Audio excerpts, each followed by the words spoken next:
Nous allons maintenant faire un deuxième exercice sur le lien entre l'intégrale et la surface l'aire d'un domaine. On nous donne cet exercice-ci. Il faut écrire l'équation d'un cercle de centre O et de rayon 2 dans un repère orthonormé d'abord. Ensuite, on va définir la fonction f qui à tout nombre réel x de l'intervalle -2, 2 fait correspondre l'ordonnée du point de ce cercle-là, donc d'abscisse x, est d'ordonnée positive.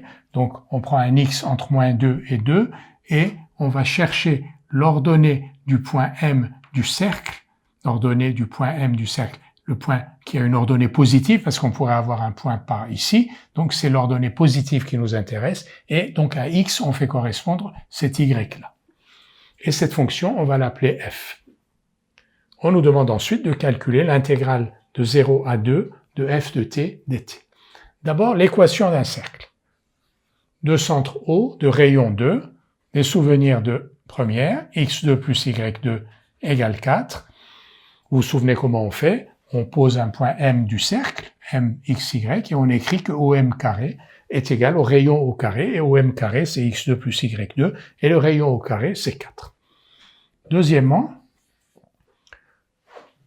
un point d'abscisse x compris entre -2 et 2 du cercle, mais d'ordonnée positive. Quelle est l'ordonnée d'un point du cercle dont l'abscisse est égale à x? Donc, l'ordonnée, elle vérifie y2 égale 4 moins x2. Nous, on cherche l'ordonnée positive. Donc, y égale racine de 4 moins x2. Si on cherchait l'ordonnée négative, c'est-à-dire ici, on aurait mis y égale -4 moins racine de 4 moins x2. Donc la fonction f que l'on cherche, c'est la fonction qui à x va faire correspondre racine de 4 moins x2. Ça, c'est la fonction f. Troisièmement, on nous demande de calculer l'intégrale entre 0 et 2 de cette fonction f, c'est-à-dire donc l'intégrale entre 0 et 2 de racine de 4 moins t au carré dt. Alors pour calculer cette intégrale, on voit que ce n'est pas une intégrale connue, ce n'est pas ici une fonction connue qui est dans les tables de fonctions dont on connaît les primitives.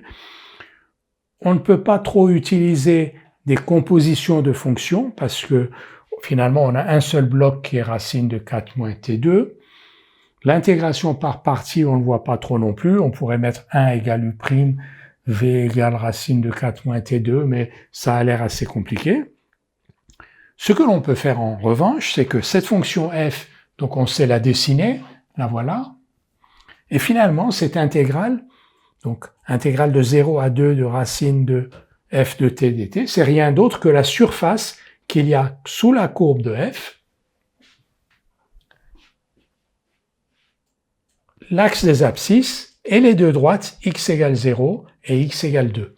C'est-à-dire ici, x égale 0, x égale 2, l'axe des abscisses et la courbe. Et cette surface, par définition même de l'intégrale, c'est l'intégrale de 0 à 2 de racine de 4 moins t2 dt. Mais cette surface, finalement, on la connaît. Comment on la connaît? On connaît la surface d'un cercle. La surface d'un cercle, c'est pi r2. Ce cercle-là, il a pour rayon 2, donc la surface totale du domaine cercle, c'est pi r2, c'est 4pi. Le domaine qui nous intéresse, nous, c'est 1/4 de cercle, donc 4pi sur 4, donc pi. Donc l'intégrale entre 0 et 2 de f de t dt est égale à pi. De la même manière, l'intégrale entre -2 et 2 de f de t dt est égale à 2pi, parce que là, on aurait eu le demi-cercle entier, le demi-cercle supérieur entier.